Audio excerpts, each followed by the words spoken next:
मैं आपको अटल जी के दौर में ले जाना चाहता हूँ। 99 में आपकी सरकार बनी थी, अटल जी की एनडीए की सरकार बनी थी। वो 2002 में राष्ट्रपति के चुनाव हुए थे।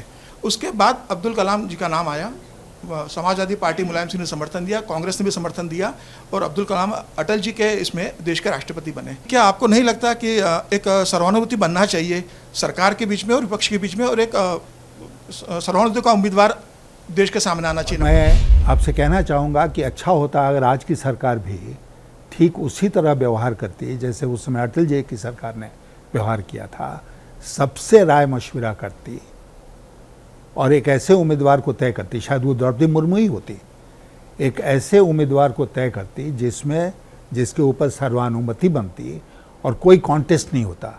राष्ट्रपति का पद इतना मर्यादा का पद है कि उसमें विवाद नहीं होना चाहिए और ये सरकार का दायित्व बनता है सबसे पहले कि वो ऐसी परिस्थिति पैदा करें जिसमें विवाद नहीं हो।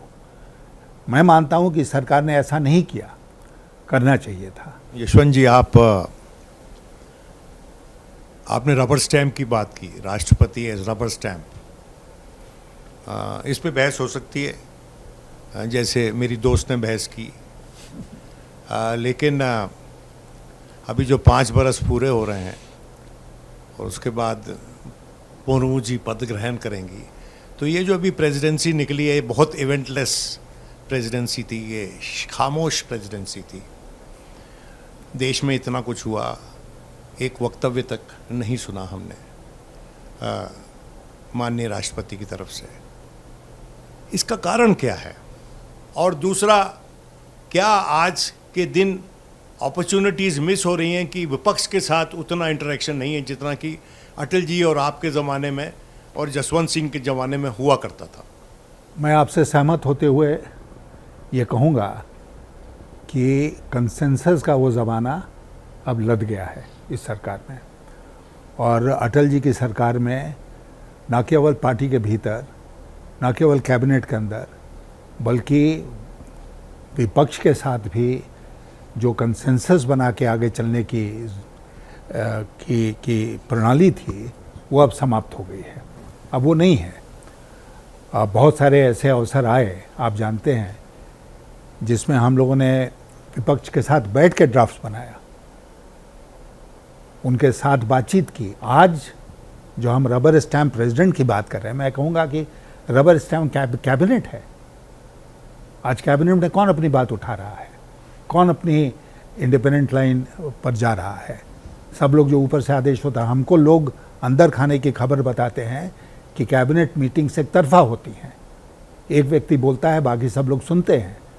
अटल जी की सरकार में ऐसा नहीं होता था। हमने देखा कि नीतीश कुमार साहब ने ट्वीट करके बड़ी एक्सप्लिसिट तारीफ़ की है द्रौपदी मुर्मू जी की।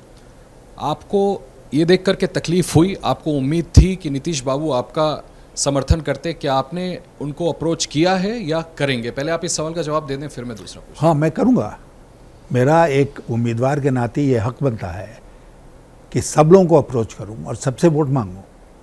तो मैं नीतीश बाबू से ज़रूर बात करूँगा इसके बारे में। आप पर्सनली जाके मुलाकात करेंगे? पर्सनली मैं जाऊँगा ज़रूर पटना और कोशिश करूँगा उनसे मुलाकात करने का। अगर वो समय देंगे तो मैं मिलूँगा उनसे। सर, मेरा दूसरा सवाल भी आपके कैंडिडेचर को लेकर के है। क्रिकेट में जैसे होता है ना कि सलामी बल्लेबाज नहीं है तो first down, second down, third down किसी को भी भेज दो ओपन करने के लिए। आप फर्स्ट चॉइस नहीं थे। शरद पवार साहब ने इनकार किया तो डॉक्टर फारूक अब्दुल्ला साहब ने इनकार किया तो गोपाल कृष्ण गांधी जी ने इनकार किया तब यशवंत सिन्हा।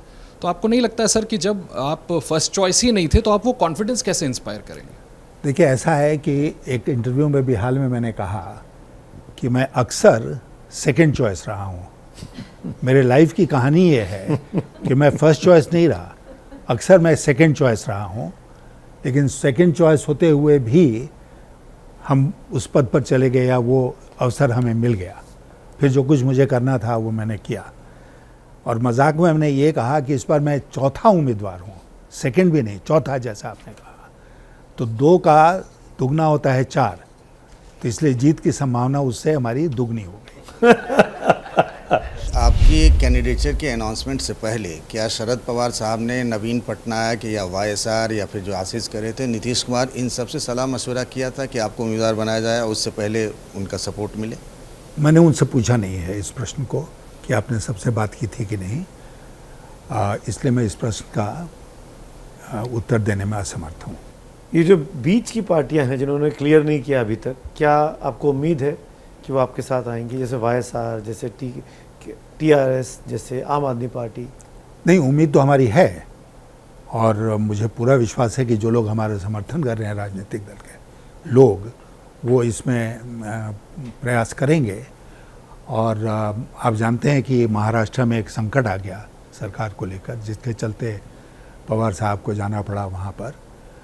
लेकिन पवार साहब किंग पिन थे एक तरह से, ये पूरी जो साझेदारी बनी उसके किंग पिन वही थे, उन्हीं के नेतृत्व में ये सब कुछ हो रहा था। और वो वहाँ से फारिग होते हैं महाराष्ट्र से तो फिर लगेंगे, इसमें मुझे पूरा विश्वास है।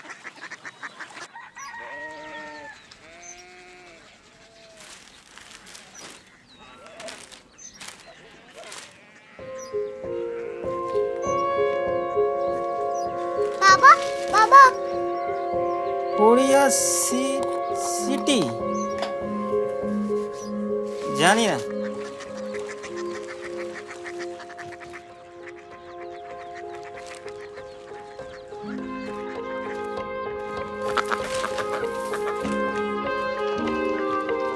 Korea city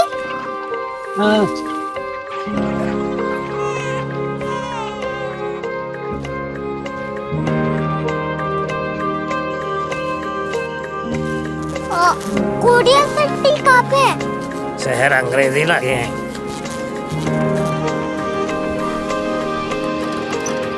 Korea city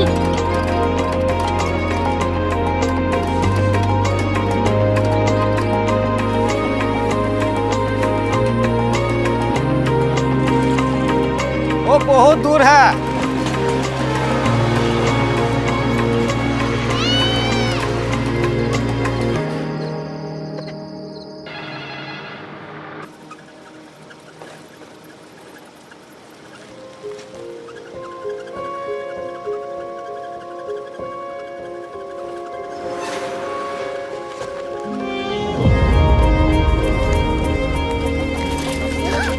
Korea city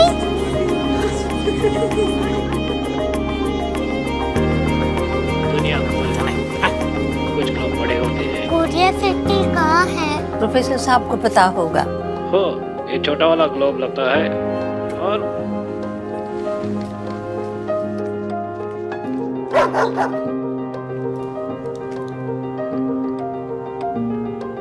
पता नहीं, मेरी बेटी से जाके मिल लो, शायद उसे मालूम हो।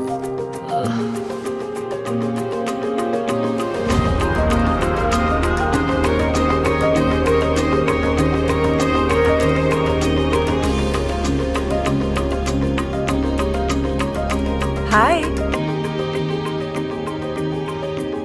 बाबा ने भेजा है। Come here.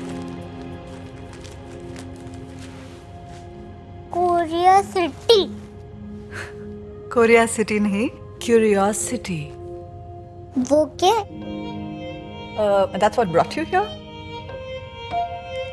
जो तुम्हें यहाँ तक ले आया। क्यूरियोसिटी